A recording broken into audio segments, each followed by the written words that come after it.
Today's practice is Yin. It will be done completely on the floor. It's a little bit different than the flow practices that we've done and even the hip practice that we did the other day. So Yin specifically targets all of the fascia in the body, so anything that is connective tissue, which is pretty much everything. And what we know more recently with science is that if you do something to the tissue in one part of your body, it affects the entire system. And so if you have a scar or you've had surgery in your arm, all that tissue tightens up, and then that pulls from the other tissue. So if you think about, say, like this knitted sweater, if I were to pull one of these pieces of yarn, you would see it unravel or pull all of this up. It's like a pair of nylons. If you snag a nylon, you keep pulling it, the whole nylon is affected. So if we think of Yin in that way, it might allow you to create a little bit of space around this practice, space of acceptance around this practice, especially if you tend to avoid Yin. And then I have my other people, my Yinsters, that they avoid flow and they show up for Yin. And I truly believe that there is room and need for all of the practices. And so in these 21 days, I'll continue to offer you a variety of practices. And I invite you and encourage you to explore them, even if you tend to avoid them. Maybe especially because you tend to avoid them, unless of course you've been medically told not to participate in something. If it's simply a mental reaction to the practice, I would suggest that you just kind of put that in a little box and see if you can remain open to the possibility that you might get something new from this practice. When we're practicing Yin, sometimes it's misunderstood that our shape or our form doesn't matter. We always want to practice with a degree of moving into a shape with stability. So when we're coming into, for instance, a forward fold, I will still encourage you to engage your quadriceps. You can hear this a lot. Move from the pelvis, not bending at your waist. So you'll still rotate the pelvis over the femurs, so let your pelvis rotate over your thigh bones, and then soften and release tension in the muscles. And the reason that we release the muscular tension in Yin wherever we can is so that we can actually access the other tissue. Otherwise the muscles are doing all the work and the rest of the tissue kind of is left, for the most part, not receiving the practice in the way that this practice is intended to be received. And so we take the time. Taking time to enter a shape is important. This practice is very slow. And we'll be completing, I believe, 6 or 7 poses today. So for some people, it's not even necessarily the physical part of this practice that is challenging. It's the mental aspect of remaining still. And so that then becomes our practice. Right? Everything is an opportunity for practice. If you are hyper flexible, I would still suggest that you're paying particular attention to how you're entering into the pose. And just because you can go really deep, perhaps in some poses, maybe your practice requires backing off. Maybe it requires a little bit more attentiveness to not overstretch. Okay, so again, everybody is bringing a different body into each and every practice that we do, and we're not all feeling the same thing. We haven't brought the same stories to the mat, and we need to respect that. So without any further ado, I welcome you to unroll your mat and practice Yin. I'll see you on the mat. And I forgot one really important thing, that when you're watching these videos and you're tuning into YouTube, that I really would appreciate that you hit the subscribe button. And that requires no cost to you, but what it does do is it does help me. And if we can get people watching this, and I see the numbers of subscriptions, it'll tell me whether or not I should continue to keep doing this. So please hit subscribe. You only have to do it once. You don't have to do it every time you watch. And then click whether or not you like the videos. This again helps other people decide whether or not they think they might benefit from it. So whenever we come to the mat, I suggest we bring the whole world along with us. So let's bring the whole world along with us in this journey, and click like if you like it, and subscribe if you know that you're going to be watching it again. That will also help it populate when you're looking for it, because there are a few other YouTube channels that will populate when you type in Yoga with Cheryl. And so if you hit subscribe, it will automatically come to your feed. Okay, so that helps all of us. Thank you. Thank you for joining me today on the mat. Let's set the intention for the practice. There's something that has brought you here today. Take a moment to acknowledge what that is. It will help you determine what your intention or your Sankalpa is for your practice. The Sankalpa is formed in the heart and in the mind, and it's like a vow or a determination to help you clarify your understanding of your actions and bring you into harmony.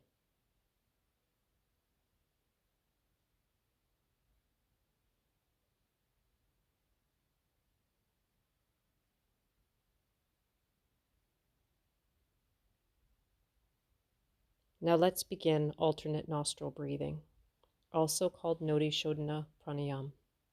Bringing your left hand onto your thigh or your knee or your leg, your right hand at your nose, closing the right nostril with your thumb, inhaling the left nostril to approximately the count of 4.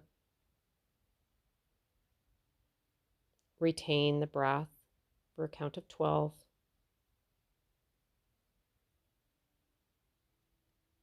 And then exhale the right for a count of 8. Inhaling right for a count of 4.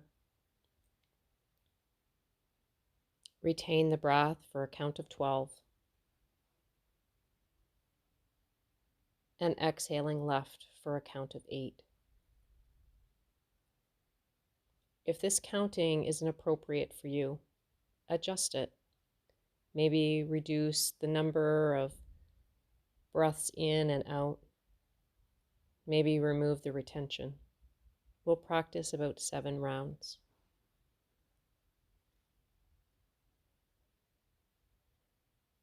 Nadi Shodhana Pranayam is working on our subtle energy body.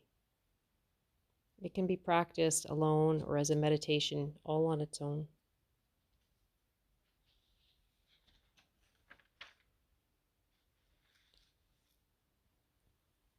It can help you relax your mind and your body.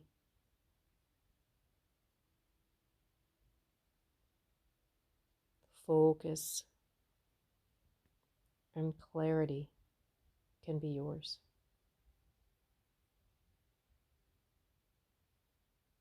There are really not any precautions for this. It's relatively safe for everyone.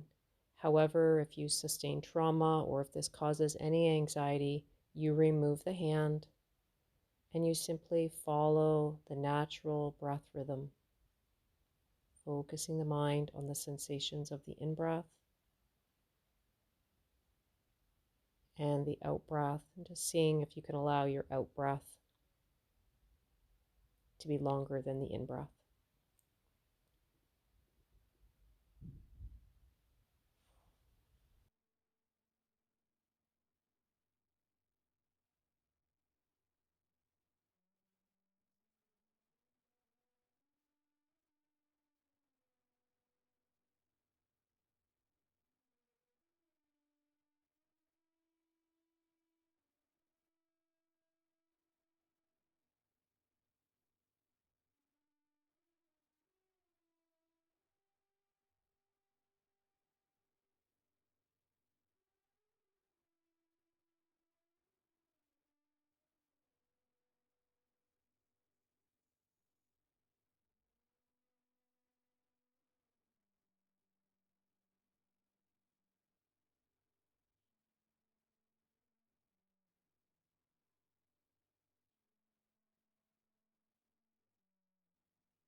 If the mind has wandered, bring it back to the task of observing breath.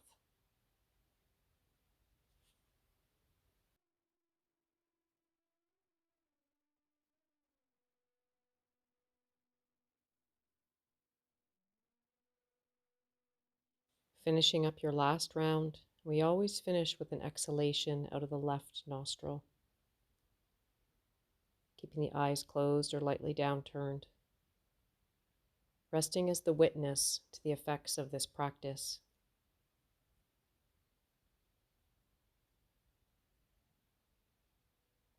See if it has promoted a sense of well-being in your body and in your mind. Perhaps regulated your respirations.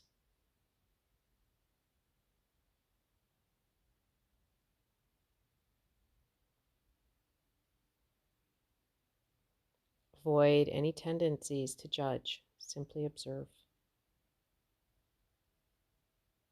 We'll begin to prepare to come into our first asana, butterfly pose. So inviting you to maybe sit your sitting bones up on a blanket or a prop, a bolster. Whatever you're sitting on, make sure it's level and even across both sitting bones. You may not wish to have a prop, or you may wish to put blocks underneath both knees. We don't force the legs or the knees down. You'll notice that I take a little bit of time to set up here. It's important. I take about a minute to set up for each pose. And then once I think I'm set up, I observe for a few moments and see if some last minute adjustments need to take place.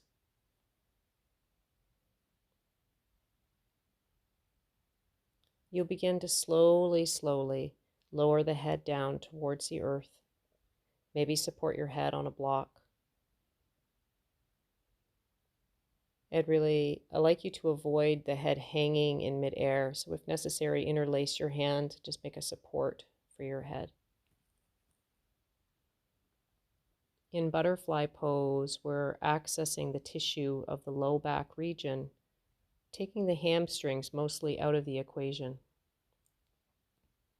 This is said to be beneficial for the area of the kidneys and for men, the prostate gland, and beneficial for those with urinary difficulties. If you do have sciatica, this can aggravate it. So if you find that happening, please come out, elevate your hips with a cushion, and ensure that your knees are below your hips. We want to ensure that the pelvis is rotating forward and not back. And if you have any disc issues in your low back, you'll avoid coming into the spinal flexion. You'll keep your spine in a more vertical position. Now turn towards the sensations in the body with a neutral attitude and simply become curious about the ever-changing landscape within.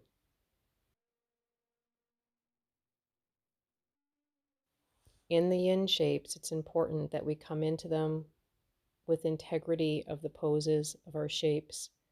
And only after we've entered into the shape with integrity and stability do we begin to soften around it. We soften to access the fascia in the body.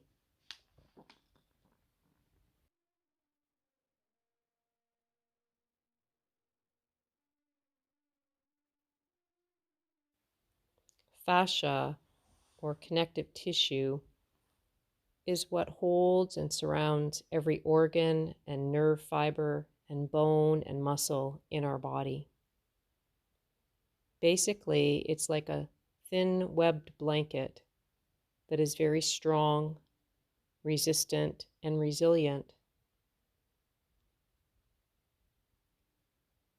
It is resistant, and that's why we hold the poses to gradually and slowly encourage and invite them to start to open up.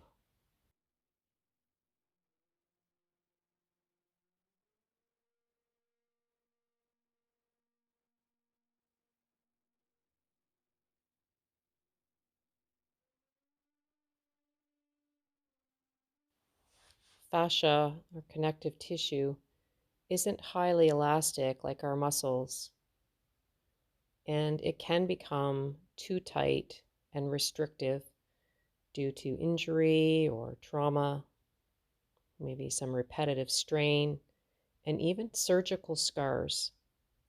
All of these can cause our fascia to tighten and shorten, and for adhesions to form and restrict our movement.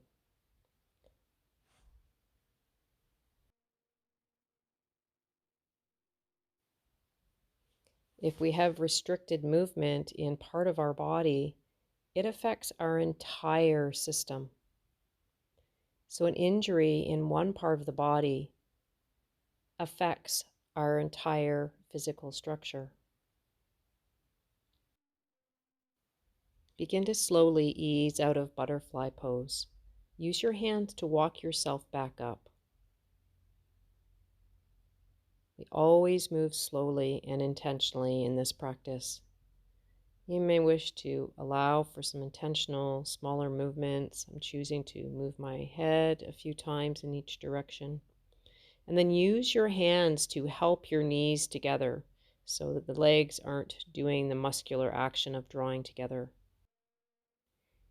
With your feet planted in front of you, holding the backs of your thighs, inhale, and then exhale, round out the spine. Draw the chin to the chest and prevent yourself from falling backwards with the support of your hands.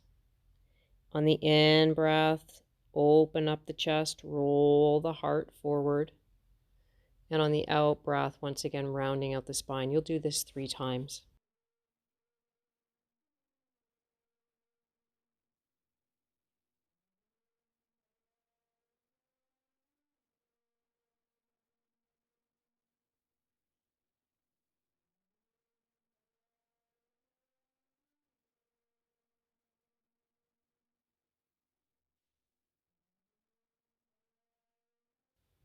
Now let's prepare to come into dragon pose, sometimes referred to as a low lunge. You'll extend your right foot forward, but first take a moment, as always, to set your environment up for this practice. I like to put a nice blanket, nice and flat and even underneath my knees. And I'm going to bring blocks forward as an option. You may wish to do the same. The right knee is stacked directly underneath the right hip socket, and you're going to lunge your left leg forward. Notice the position of the left knee directly over the ankle here. And the toe isn't pivoting out or in. We're allowing our hips to still remain relatively neutral here, except one leg is in an extension and one is in a flexion. So with the right knee back on the right knee is forward, the left knee is back on the ground. The left toe is nice and long, or perhaps it's better for you to be tucked. As you exhale, you're folding towards the ground. Keeping that head, again, as a natural extension of the spine. Don't drop it down. You're going to start to soften the muscular energy here in the legs and start to feel sensation through the front of that left thigh, left hip.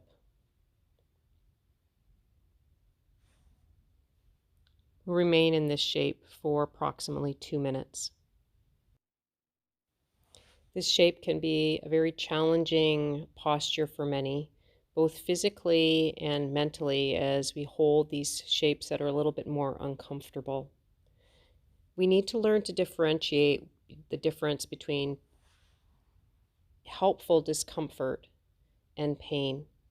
So again, never meant to be painful, but this can be an uncomfortable pose, especially if the hips are quite resistant in the fascia in that area.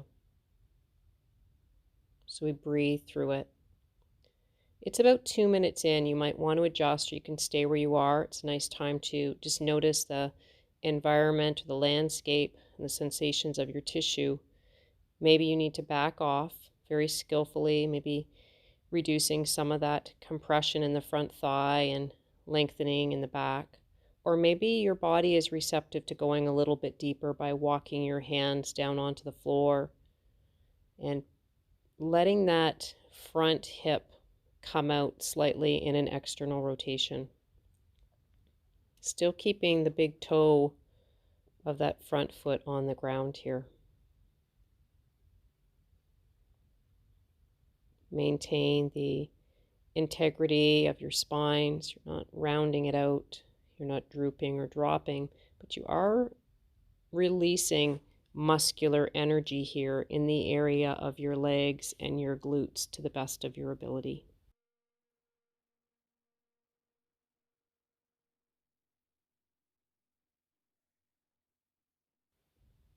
Option number 3, as we take these last couple of minutes in the pose, you might like to use the blocks. Maybe rest your forearms on the blocks. Maybe pivot that front hip out and open a little bit more. I'm going to choose to come into winged dragon here. So I am pivoting my front hip open.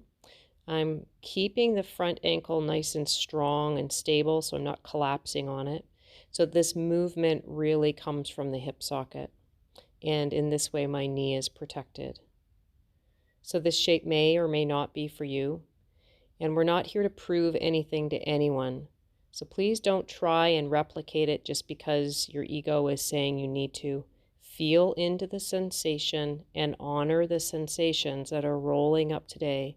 Go deeper or come out.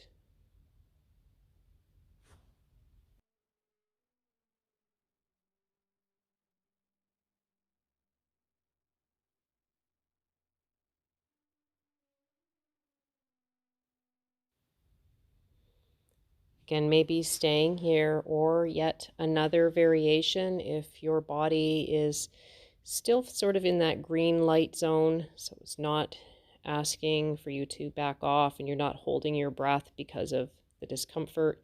So coming into a fuller variation, should you like, you use your front hand, the same side of that front leg, to maybe gently ease that hip open a little more, rotating the chest slightly towards that bent knee.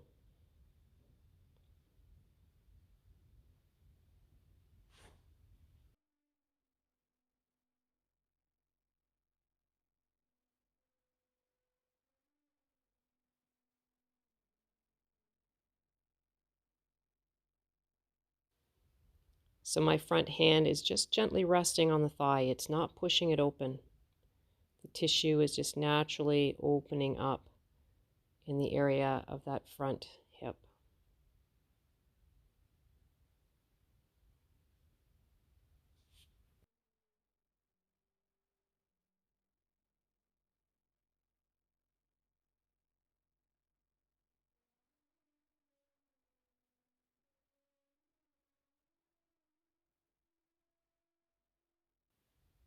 Let's start to think about easing out of our shape. Draw that front knee back to neutral. It might feel a little bit creaky. Move slowly, slowly, slowly. Bear some weight in the hands and start to take that front foot back, so lining up that knee beside the other. And that can be a pretty intense posture, series of postures to go through, so feel free to do some organic movement here. You can let your hips circle as I am, or maybe you were inclined to want to move into a downward facing dog for a moment. Downward dog isn't a traditional yin pose, but it can feel pretty nice. Let's begin to bring that right leg back and step the left foot forward, taking good care to notice that front knee over the front ankle. And I'm going to readjust here because I just need a little more cushion here under my kneecap.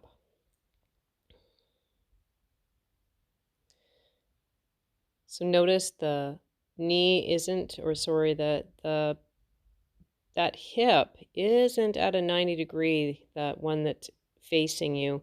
It's nice and long so we can get into the front of that hip. And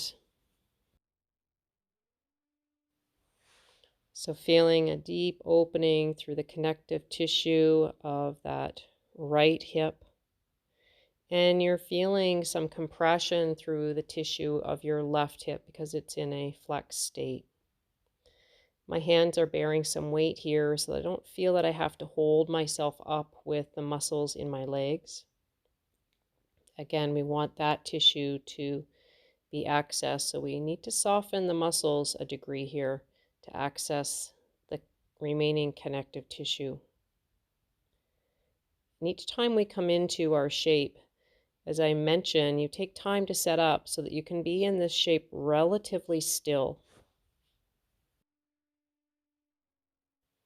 And there is a difference between choosing to rest in a shape with stillness and awareness and being in a shape and having the mind elsewhere. You'll notice that your body, you're just fidgeting and you don't even realize you're fidgeting. So bring your mind into this practice. Notice every sensation. Notice any inclination to shift, to seek comfort, and intentionally feel into the sensations and see what adjustments you need to purposefully make as opposed to reacting to them. I'm going to start to change my shape a little bit here. My body is receptive to that. Yours may be as well, or you might like to back off. I'm going to use the blocks underneath my forearms, pivot my front hip open a little bit more, and keeping my spine relatively neutral. Again, accessing, the focus here is accessing the tissue in the area of the front of the hips.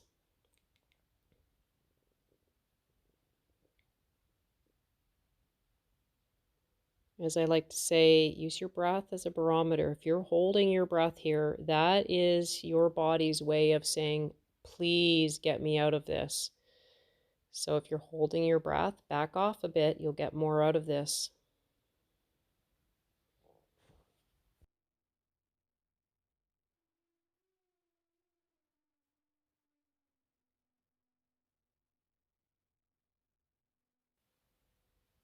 Yin is an amazing opportunity to watch just how reactive the mind is to the changing physical environment. Our tendencies, our habituated patterns, our humanness is that which likes to seek comfort. But sometimes we have to go through the discomfort, to go through the storm, to come out of it on the other side, changed and different. Make any other adjustments to the shape, maybe taking the hip out a little wider, coming into winged dragon once again. Maybe the hand gently rests on the thigh. Maybe you come back down onto blocks, resting your forearm. Take a few moments to find the shape and settle into it.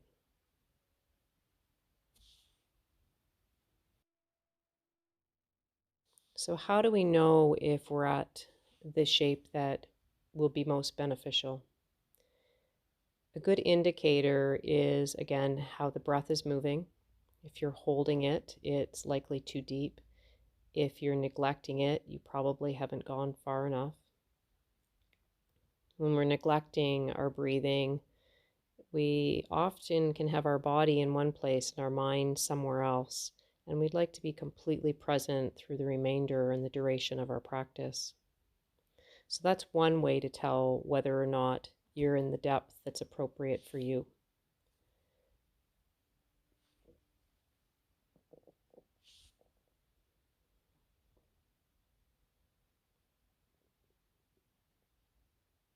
Another way to tell is if you think of your body as a stoplight with red, yellow, and green. If it's in the green mode, that's a good indicator. If we're approaching the yellow, the body's like, I'm not sure, an indicator that maybe you've gone past your edge. We definitely want to stay out of the red light zone. Let's start to slowly, again, ease out of this shape very slowly. Tissue is rebounding here. Slowly bringing that front knee back. Planting the hands. Just invite some organic movement again. Get that energy flowing, maybe a little forward and back. And again, maybe the option of moving into downward dog if it serves you. Move intentionally. Feel the sensations to know what to offer yourself.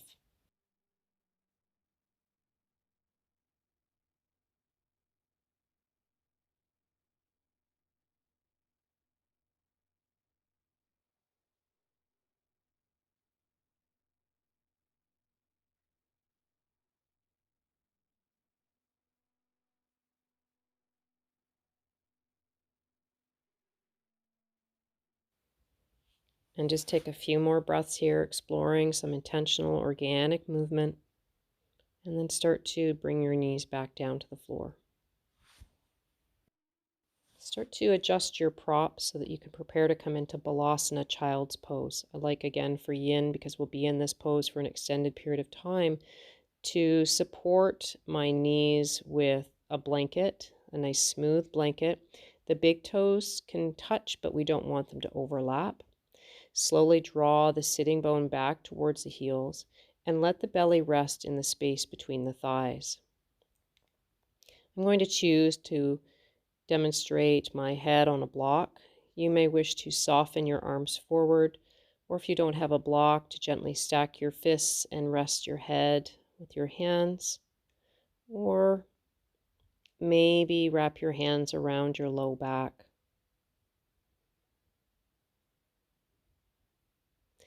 If again you have some issues with regards to your lower spine and your lower discs, you can roll over on your back here and just gently hug your knees into your chest. So it's the same shape, but upside down.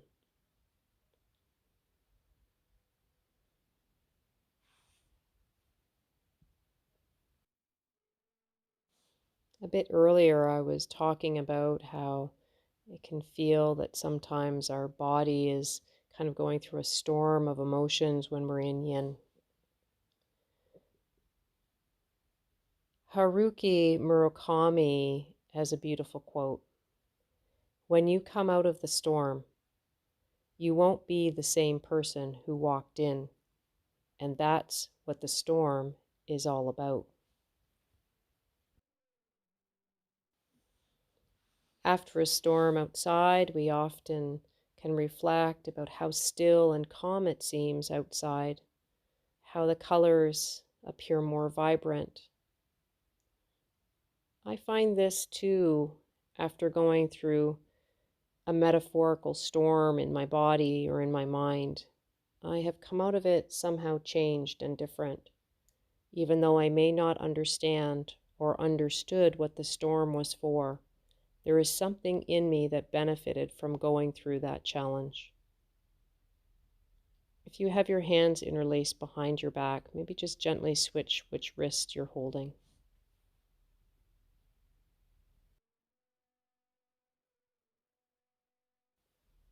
We're about halfway through this practice.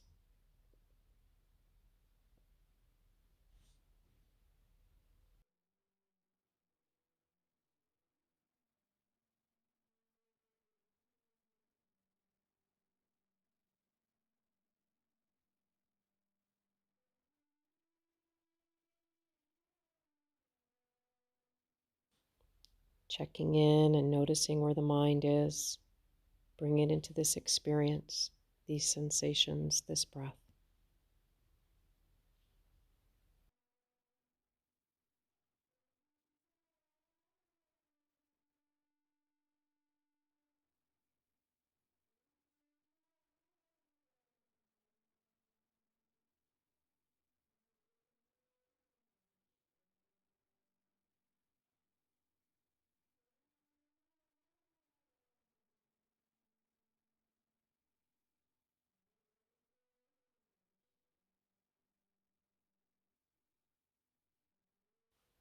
We're in this pose for about 5 minutes, and for some people that can be really challenging for the mind.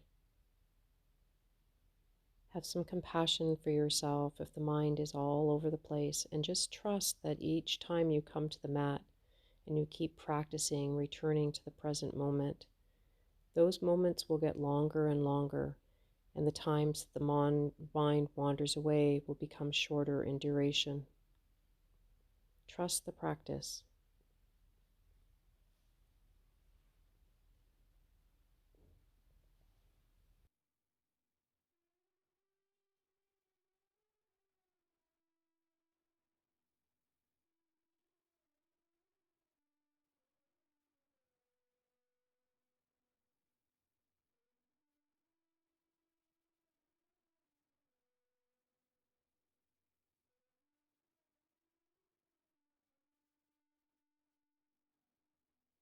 As you inhale, start to choose to slowly ease out of this shape.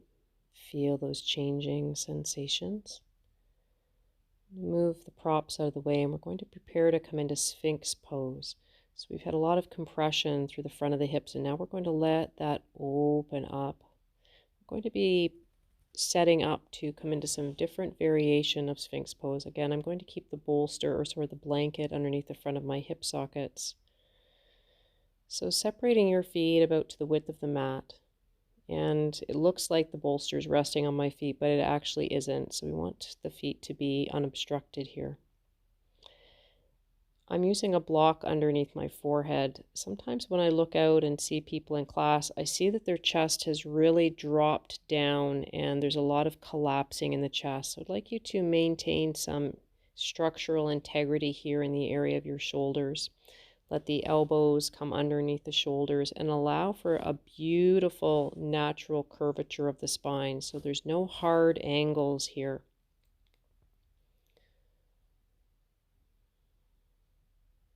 Make some final adjustments. And if it's available here, I'm inviting you to relax the glutes. Feel the connective tissue through the front of the body starting to ease into this expansion. My arms are kind of like kickstands. An option, if you have a bolster such as the one that's at my feet, you could rest that underneath your rib cage. My fingers are relaxed. My feet are relaxed. The tissue in my thighs relaxed. Inviting you now to check in with your facial tissue. Nobody can see you anyway, so gently just open and close your mouth a few times. Maybe even stick your tongue out and then slowly drop back in. If the eyes are closed, ensure that they're closed very lightly. Where are you feeling the sensations in this shape? Do they feel appropriate? Do they feel that you're at an edge that you need to go into or back away from? If you need to back away, you can bring the elbows a little closer towards your hips and lower your forehead down on a block, reducing some of the compression here in the area of the spine and releasing some of that sense of opening up through the front of the body. Maybe take your feet a little wider. Again, we're choosing to explore here. It's different than choosing or than reacting. We choose our shape. So I'm going to offer another variation. It's called seal pose, walking the hands out wider than the distance of the shoulders. The feet are out wider than the width of my mat. And again, allowing, should it be available, to bear weight through my stacked bones in my arms. If you're bending your elbows here, you might want to come back down into supporting on your forearms. Otherwise, you'll be really working hard here.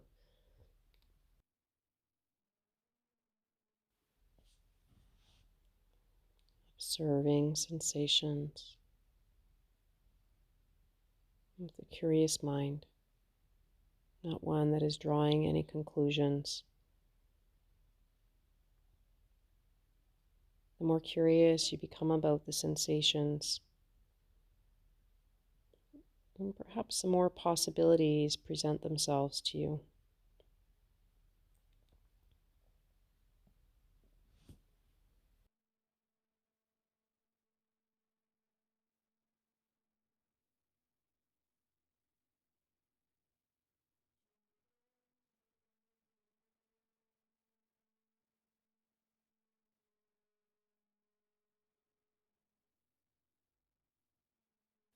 We'll start to slowly, and gradually release that compression in the spine. And just lower down so it's not an abrupt transition. Maybe rest your head on your hands. Let the tissue respond to that.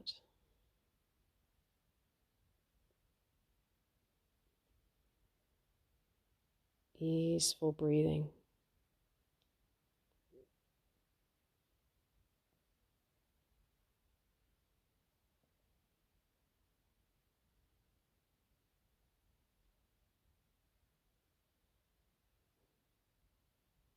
You'll notice today has no music. Music can serve as a distraction,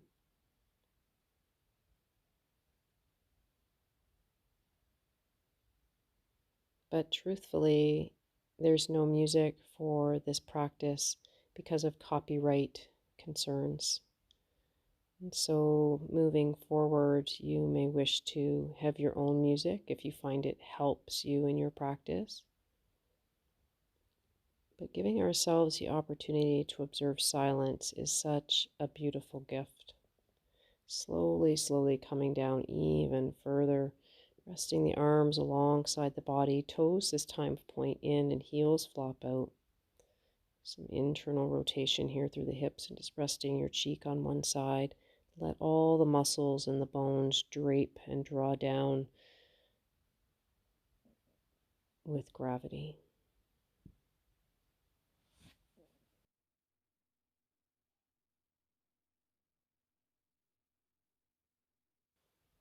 Rotating your head gently over to the other side so the tissue on the other side of the neck can explore sensation.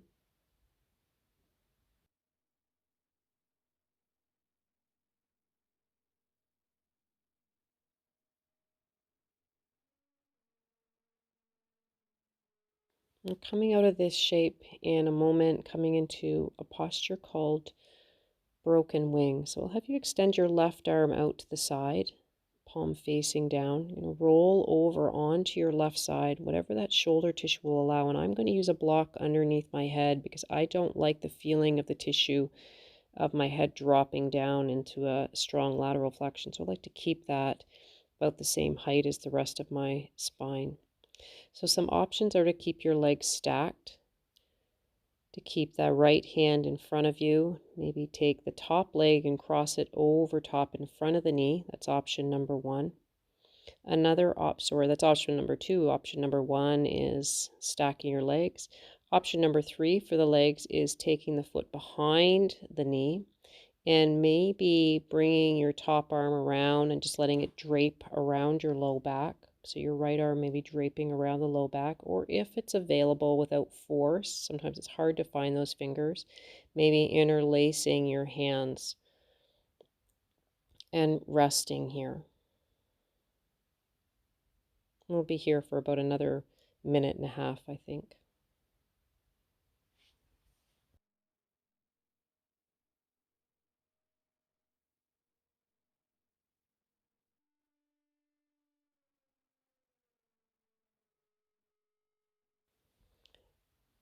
Yin is the opportunity to practice meditation in a variety of shapes. Just seeing and experiencing things as they are, and not as we want them to be, just as they are.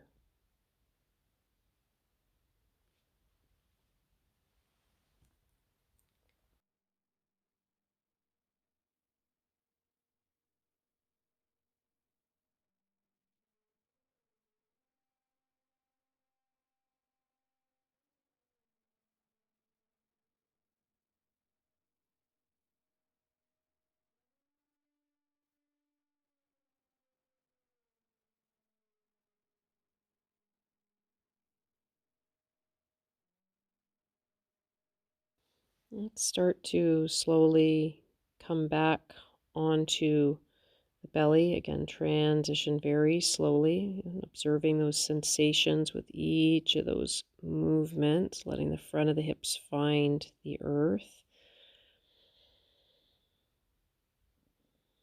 And start to prepare to take broken wing on the other side here. Just as you did before, rolling over, maybe stacking the legs, maybe placing the top leg in front of that long leg, or placing it behind. Just looking straight ahead here. Again, just allowing that spine to be more neutral in the cervical area so it's not dropping down. Maybe bringing that top arm and letting it drape around the low back to access the tissue through the front of the shoulder. Or interlacing the hands, so bringing some compression into the tissue behind in the upper back, and strong opening. Strong is maybe not the right word here. There's no force. Just opening, feeling, being, breathing. I think it was Bernie Clark, one of the important influencers of Yin Yoga, that said, if you're feeling it, you're doing it. So you don't want to come into yin, any yin shape, trying to find 100% or 110%, because as time passes, what felt like it was 100% at the beginning becomes too much as time passes. So it's important that we ease into the tissue. Otherwise, we start to tighten. And if we're starting to tighten, it's counterproductive to what we're attempting to work towards here. So we want to be able to soften as we move through a length of time, not become resistant towards it.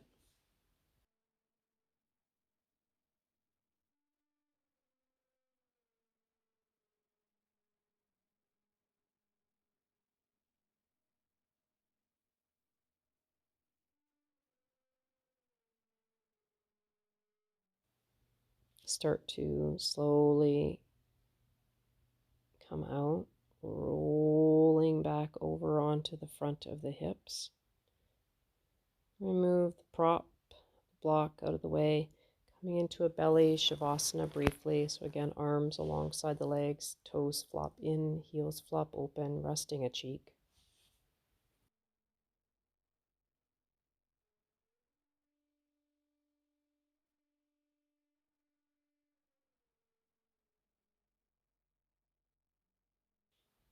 And rotating the opposite cheek over to the ground.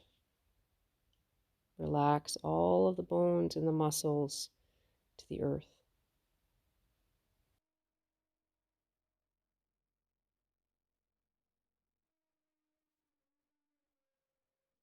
Let's start to plant the hands underneath the shoulders. Slowly press up onto the knees. We're going to find ourselves coming into Vadrasana or hero pose. I'll demonstrate a few options here. So the knees are together. The sitting bones are dropping down in between those splayed heels. The big toes are just lightly touching or slightly apart. So as you're coming into this pose, a few options, should that not be available, is to roll up a blanket and place it underneath the fronts of your ankles. Again, make sure that blanket isn't bunched up unevenly. So that can be helpful for some. Others like to place a blanket between their heels and their calves and their glutes, just like this demonstration. And some people find that still too intense for the tissue on the front of the ankle or around the ankle, and they will instead choose to sit on stacked blocks or a bolster. And that can help take some of that pressure out of the ankles.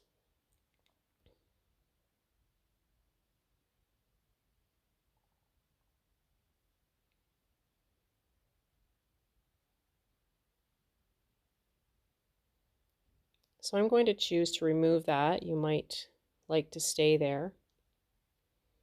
And I'm going to readjust my blanket. So you're setting yourself up as well.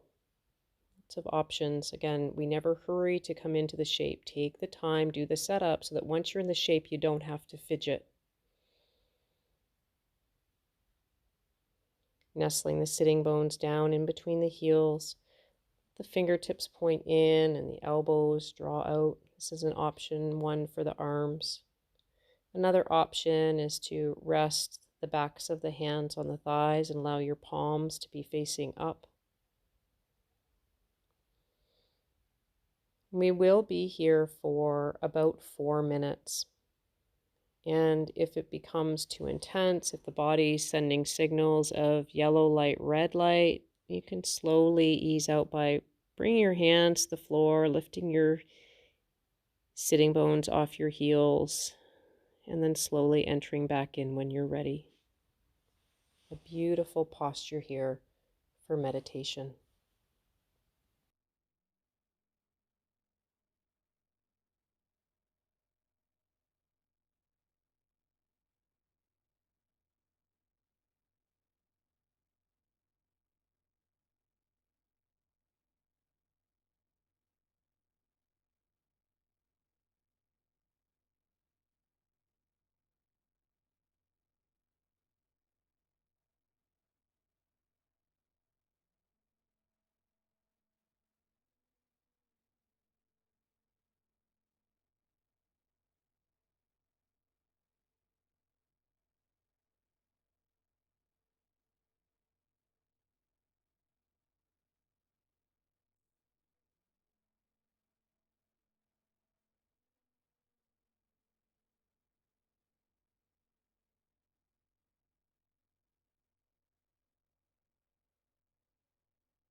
Skillfully present,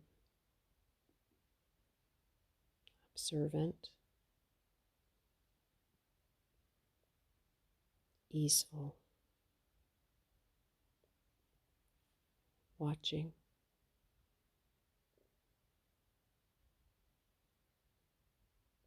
Be like a hawk sitting on a branch, looking still.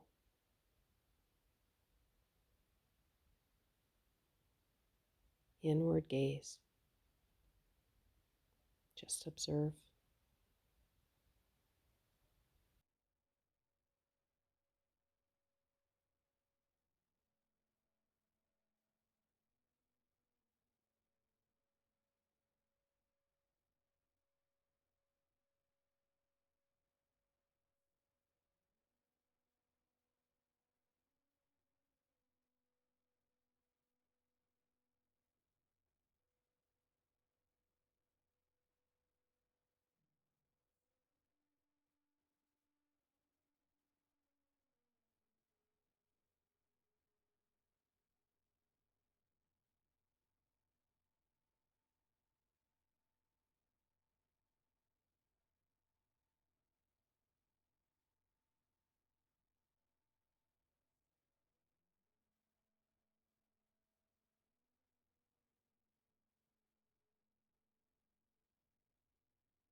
Where is the mind?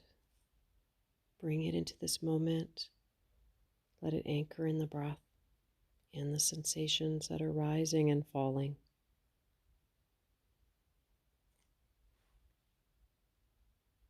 Again and again, this is the practice.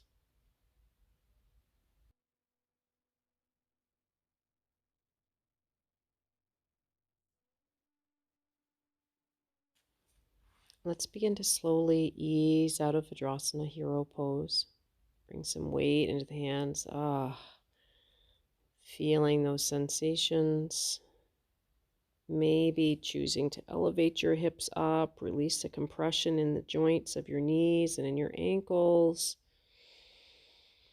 Maybe slowly pedaling your heels, or you can come onto your hands and your knees and extend one leg back in space and then the other. It doesn't have to be downward dog again. Organic exploration and movement of energy. I want to start now to set up for deer pose.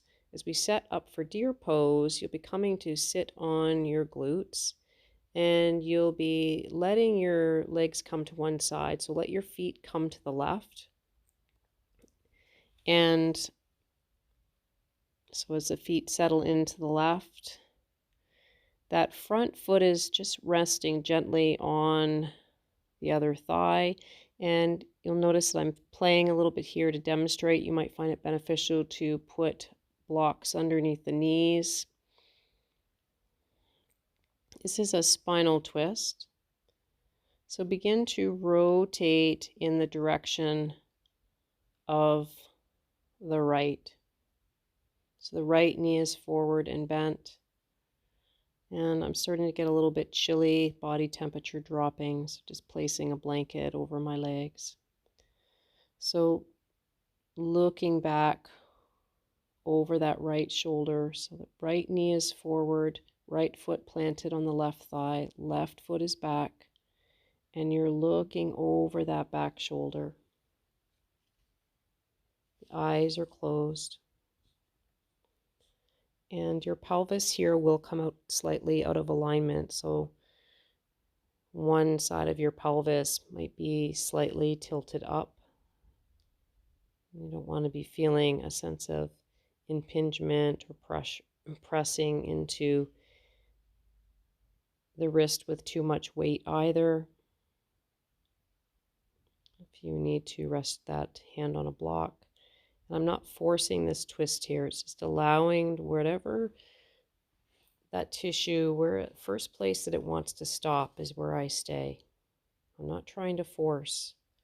The body will slowly open if you keep coming back to a yin practice again and again without force, with breath, with presence.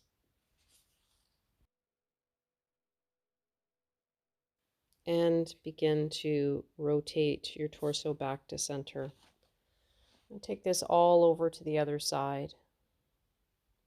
So you'll allow your legs to come to the other side. So just maybe take the weight back into your glutes and windshield wiper those legs the other way. This time the left knee is in front, the left foot is on that right thigh, and the right foot is back. Option of placement of the blocks.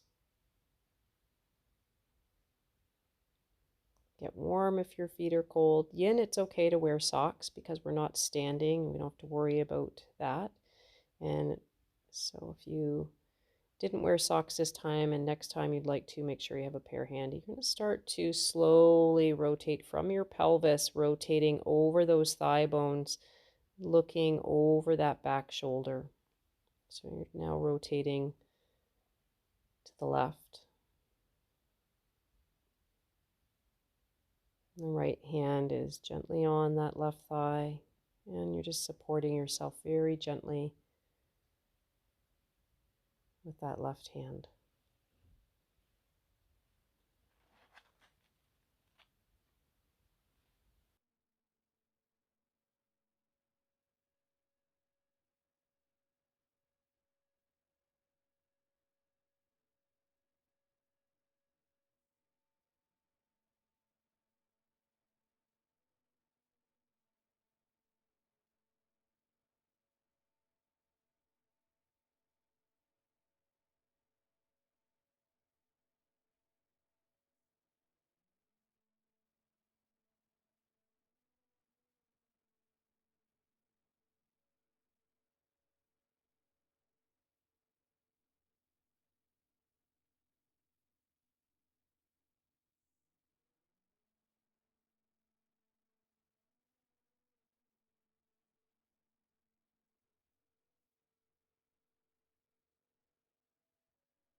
For me, yin is often that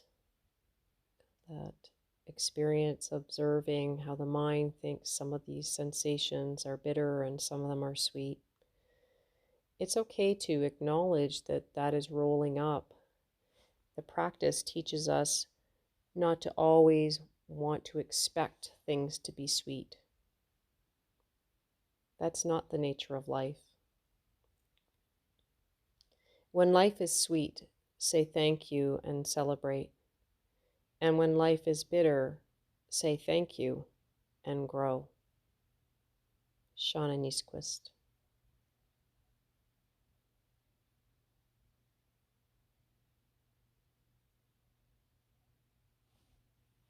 say thank you, and grow.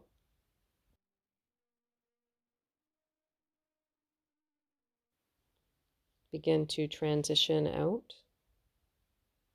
Always moving slowly. You want to help your knees along. Yeah. Feel a little bit creaky. I know. Prepare for our last shape here. This is the posture of caterpillar. So again, I'm going to demonstrate several options. It may be beneficial for you to roll up your blanket. Maybe sit your sitting bones up on a bolster, a smooth blanket. And we actually want the pelvis to be tilting forward, not back. So this is important. So if your legs are extended on the ground and you find that you're rolling back into your low back, that means your pelvis is tilting backwards. We want to avoid that. So if that's the case, maybe place the bolster underneath your knees, something that will allow your pelvis to roll forward over your thigh bones.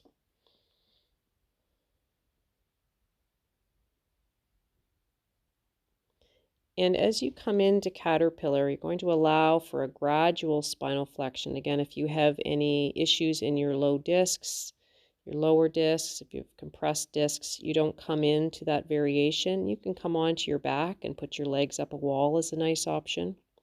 I'm easing, my tissue is easing into this very gradually. So gradually feeling sensation in the tissue in my back. The head isn't hanging in midair, it's supported. And some other options here are to place the blocks underneath your knees or to place the bolster underneath your thighs or rest your forehead on the bolster. So you don't have to go deep in this for it to be effective. Remember, we want to come to the first place of sensation, not press past it. And then as we ease into time in that first shape, it might very well be that the tissue says, okay, I'm more receptive to going a little bit deeper, incrementally deeper. It's like the tissue begins to trust you, that it's like, okay, I know that this person in which I'm living in is going to take care of me. And I know that sometimes discomfort is necessary for growth. But I also need my person to pay attention to me, that if I'm screaming out of pain and sending signals, they need to listen. It's like there's this constant dialogue between your body and your mind. And sometimes we forget to listen.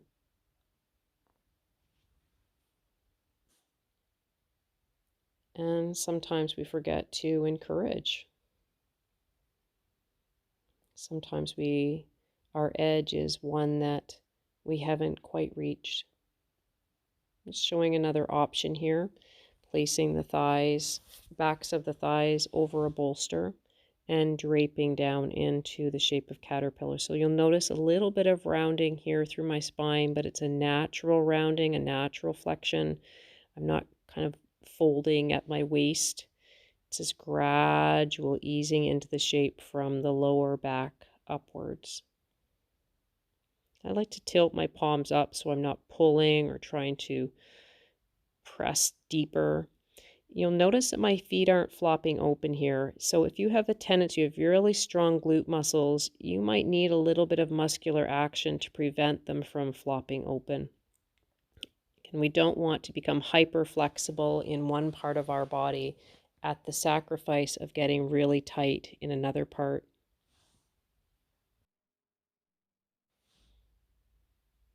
It's helpful that you watch your habitual ways of coming into and out of postures in yoga. Oftentimes especially those of us that have been practicing a long time, we can actually develop some pretty unhealthy habits.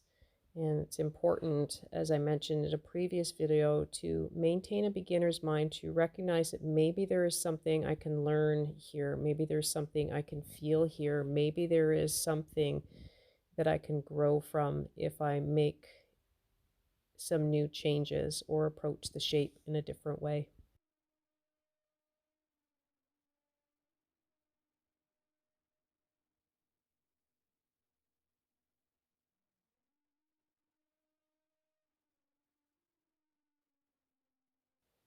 It's time to start to ease up. Use your hands to press up. Move your props.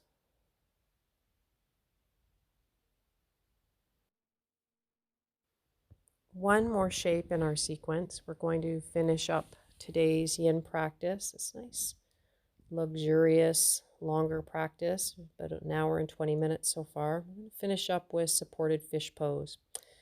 And so I'm going to, again, use my blanket for a little bit of support between myself and the floor. You're going to take one block and place it horizontally across your scapula, across your shoulder blades, and please make sure it's not tilting to one side. Again, take time to make sure it's balanced across the width of your scapula. And don't use the block underneath your neck. Sometimes I look out and people are resting their neck on a block. That's not the point here. So you want to place it right there across your shoulder blades, maybe even hold it there until you come down, so that your shoulders can kind of drape over the blocks and open up the chest. And you have your second block and you're going to place it underneath your head. And we know that the block can have 3 different heights. So maybe explore the height of the blocks.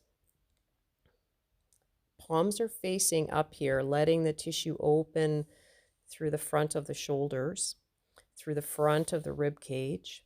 Some of you will let your head come all the way down to the ground. For me, there's too much compression in my cervical spine if I do that. So I like just more of a focus on opening the tissue in the front of my chest. Some options for the disposition of your legs is to keep them long like a traditional fish, Matsyasana, or bending the knees, or maybe coming back into butterfly pose. We did that one already today, so I'm going to choose to come into this fish with my legs long. And unlike a yang posture of fish, the legs can be separate here, and just allowing the body to be supported by the blocks beneath you, really feeling the sensation of gradual opening in the tissue in the front of the chest and in the area of the ribs, and maybe even the front of the hips.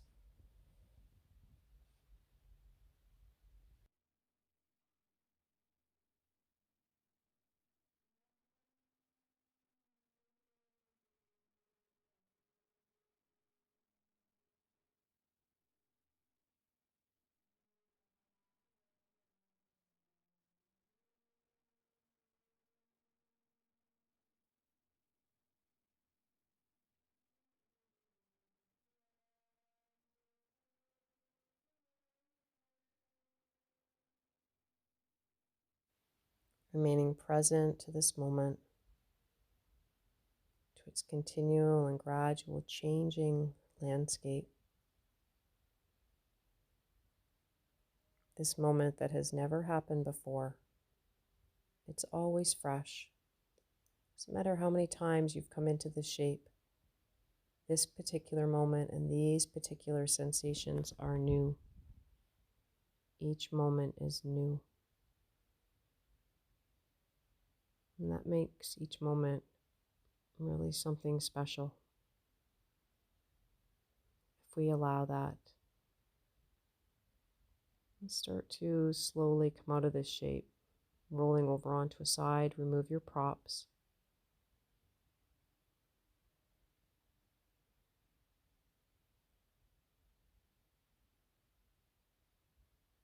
Our final pose now, Shavasana. So I'm going to use my blanket to drape over my body. And you're going to be in Shavasana for approximately 7 or 8 minutes. And Shavasana will be guided today. If you have socks, maybe put those on. If you'd prefer to place the bolster underneath the backs of your knees, absolutely feel free to do that. Again, take time to set up. Don't hurry. You're not in a rush. One of the benefits of being at home and setting up your postures is you don't have to look around the room if you have that tendency and wonder if you're feeling as if you're holding the class up. And I can tell you as a teacher, that sometimes you see people hurrying up for that reason, and I'd much rather see you take your time. I'll begin when we need to begin. Okay, so now that you're set up, I'm going to use my hat as an eye pillow. So it's really a nice idea if you have eye pillows to use them during Shavasana. It really helps with that rest and relax response. Encouraging your shoulder blades to come along the ground, the palms to face open. And if you have a blanket just to rest the back of the hands on, that is really beneficial as well. Take a deep breath in through the nose and out through the mouth. Guiding your awareness very lightly into your right hand. Right thumb relaxes. Index finger, third finger, fourth finger, fifth finger. Palm of the hand, the back of the hand, the forearm, the upper arm. Relaxing the right side of the torso, from the shoulder down to the hip. Relaxing the right glute, the right half of your pelvis, the right upper leg, the knee, the lower leg, the ankle and the foot.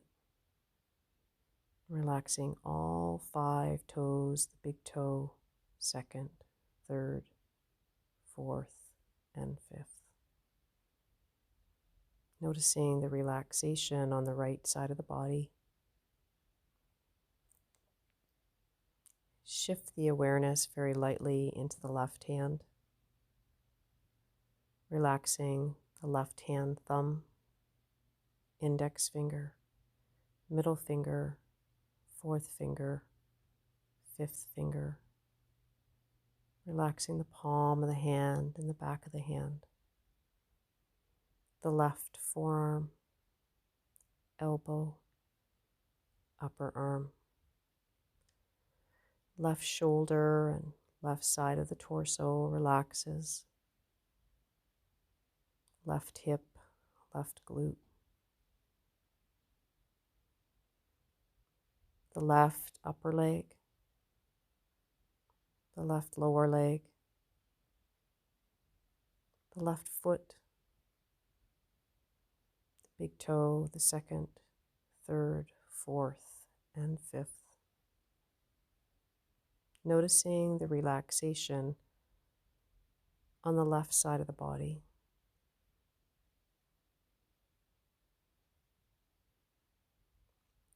Guide the awareness down to the tips of the toes. Relaxing the front of the body from the toes all the way up through the legs. Relaxing the front of the torso and the arms. Relax the throat and the face, the top of the head. Come back down to the feet. Relax the soles of the feet, the heels, the backs of the calves, the thighs, the glutes. Relax the length of the backs of the hands and the arms. Relax the upper back and the shoulders, the back of the neck, the back of the head, meeting at the crown. The awareness at the crown of the head, relaxing all the way down through the circumference of your body. The circumference of the head is relaxed. The circumference of the neck. Circumference of the arms. the circumference of the torso, the circumference of the legs, all the way down to the toes. The whole body relaxed. Traveling back up through the body, the toes, the legs, the torso, the arms, the neck, the head, ending at the crown. Moving into the subtle energy sphere just beyond the crown of the head, resting in this boundless space.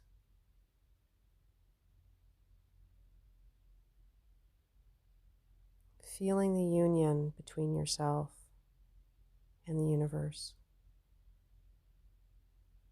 dissolved into the surrounding space through this process of relaxation. We'll start to reestablish the connection to the breath and the body, just noticing it as you start to invite some movement through the fingers and the wrists, the ankles and the knees.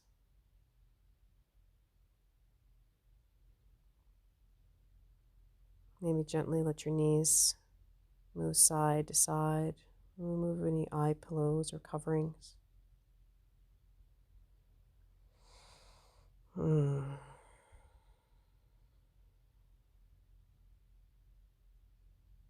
Continuing to slowly ease yourself back, maybe drawing the knees into the chest and then rolling onto one side, supporting your head.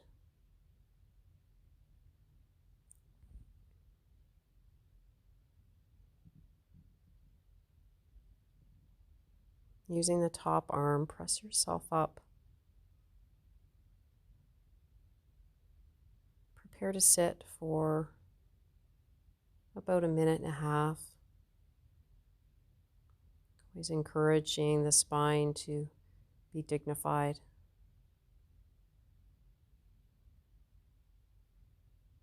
Situating the physical body and closing the eyes. And resting as a grateful witness to this practice. Trusting that the practice has given you what you needed today. I like to say that if you show up to the practice will take care of you. You just have to show up.